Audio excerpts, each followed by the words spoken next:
Thank you for watching this Last Mile Profits video. Evri and DHL are merging in the UK. What does this mean for the market? What is the important news behind the headline? Keep watching to find out more. Last Mile Profits is brought to you by Parcel Pending by Quadient. Gary, this morning, when I thought that there's nothing that's going to surprise me after the Impost Yodel deal, I got surprised. And I think you know why I got surprised. Yeah, because Evri UK has, and I'm not going to do air speech marks, but because I hate them, but they've merged with DHL eCommerce UK. So listen, I think there's a lot of people who are going to be pretty interested in this deal. Things really are hotting up in the UK market. Can you share us your insights? So, what do you think it's about? Do you have any idea of, how the mechanism is going to work? And then afterwards, maybe we can have a chat about, what it could mean for the UK market. Yeah, so my understanding is, well, as you see, there's no sums of money mentioned in the press release. This is a non-cash transaction. So what I'm assuming that means is that Evri in the UK has acquired DHL eCommerce UK and it's become part of Evri. But my understanding is that DHL Group is now a minority shareholder alongside Apollo in the Evri Group. So there's still a link through from DHL eCommerce UK as was back into DHL Group, but the owning business is going to be Evri in the UK. So effectively, you've got a DHL business unit that is actually not controlled by DHL. Well, I think it's now an Evri business unit. It's the Evri Premium business unit. So the previous CEO of DHL in the UK is now managing director, which now I'm making it up as I go along. I think that's going to be quite an operational role. That's running this network. But I think now the commercial strategy, the ownership, the drive is with Martijn de Lange and the team over in Evri.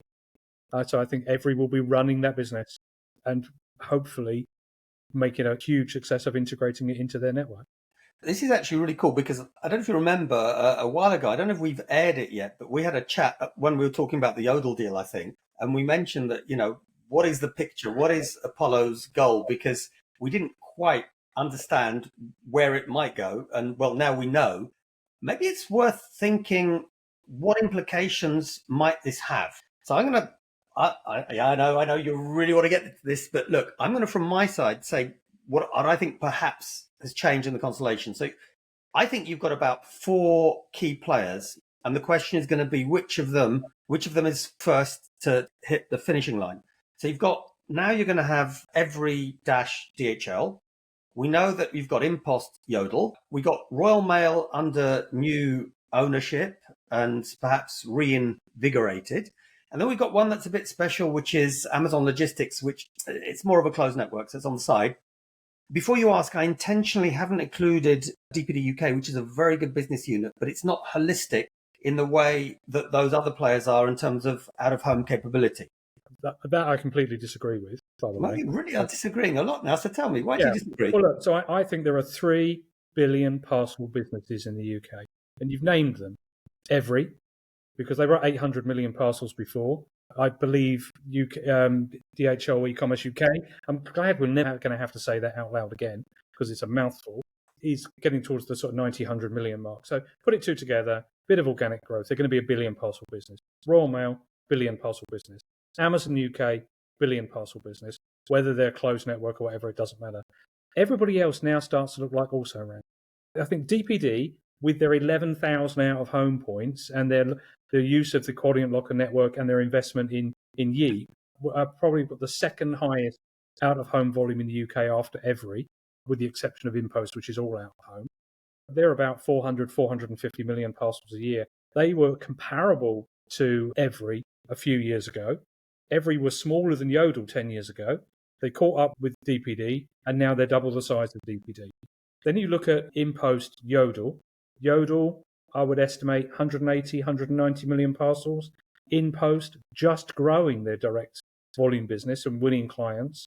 As we said in our previous video, the prize for Impost here is not Yodel as an operator. It's lost £1. The infrastructure carried for a decade, but the 700 retail clients that it brings on board. So now it's who becomes the 4th horse in the 4th horse race you implied. Does DPD get a growth spurt and start to really accelerate and catch up with Evri? Or does the InPost Yodel combination really take off? But they've got to grow to 5 times the size to join the billionaires club of the top 3. So that's how I see the market. It's polarizing into 3 big giant players. Closed or open doesn't really matter to me. And then everybody else has now got to find their way. And what's really interesting, if you now think about the portfolio of services that Evri has available, from downstream access letters delivered by Royal Mail, to cheap small packets and parcels delivered by their courier network, to a premium full-fledged parcel business inside DHL, which comes from a B2B heritage. It was UK Mail before and Business Post before that, right the way through to being able to deliver into the international networks of DHL. They are probably, alongside Royal Mail, maybe even beyond Royal Mail, a full end-to-end delivery organisation now. They can do everything. And everybody else outside of that top 3 do bits.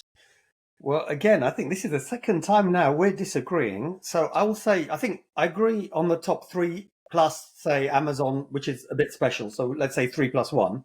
What I would say is if you look at what happened elsewhere, and I wouldn't underestimate InPost, because of the strength they have now, it may be that DPD, for example, have a lot of kudos, but in terms of locker coverage, frankly, from my latest data, I think that no one is anywhere close other than Amazon today to InPost. If they get their act together, we might see them growing very fast. I remember in another country, which I won't mention to not upset people, there was an incumbent player that was a dominant number 1. And within 2 years, InPost basically didn't overtake them, but it overtook them by light years. So let's see. I think it's going to be interesting. I think that you're right. People are going to have to take a step back. And when we say people, we are talking about certainly DPD UK, and probably, because they are smaller, InPost and Yodel, who've got a few challenges of their own. And then we'll see where it ends up. Is it going to be the big 3 plus 1? Is it going to be the big 4 plus 1? Or some other constellation? Any sort of, I know it's very hard now to we don't have a crystal ball, but have you got any feelings of how No, it might go? I wouldn't underestimate InPost. And once they find the right strategy in a country and execute, then that's what they do. They go off and execute. They put lockers on the ground. They build it out. They've got to convert those 600 or 700 home delivery contracts, which go into a combination of homes and Collect Plus, into locker contracts. That's what I would be doing right now if I was there. But I would definitely not underestimate them. But I think, and I'll just say, Gary, one thing. It's not, because I agree with you, that's really important, but also they get the infrastructure. Because with Menzies, I think you were telling me once that Menzies covered part of the country, but not the whole country. Yeah, now they've got Smith complete coverage. Yeah, they've got fantastic coverage, and they got automated sortation on all of that stuff. But they still have to fix what has been for a decade of broken business, because it's going to be a pull on them until that's done. So don't underestimate the task they've got ahead of them to get Yodel in a situation where it's additive to what they're doing in a P&L sense rather than detractive. And Gary, what about, because this is the $64,000 question, what about Collect Plus? Because my feeling is that, given the involvement of PayPoint in Yodel, that must be part of the deal. Have you got any sort of... Yeah, well, I mean, if you saw, there was a small announcement that InPost are now stopping offering a counter service. So I imagine that tied up in the small print of the minority stake that PayPoint have in the Yodel business, that they would be allowed to continue being the over-the-counter arm of what they're doing, rather than having to compete with an InPost over-the-counter solution. So there was a little announcement on that last week as well. Well, look, here we have it. Things have really, really become quite hot in the UK market. A lot of change. I think this is one we really need Gary to come back to. It would be great to have our viewers' input, because maybe you've got a view. Maybe you think we've got it wrong. Maybe you agree with me. Maybe you agree with Gary. Maybe we're both wrong from your perspective. But anyway, give us your views. And as usual, if you've enjoyed the video, please click subscribe and like, because it helps us keep these videos free for you. Gary, I think this was a really interesting one, and it's a really interesting story. So thanks very much.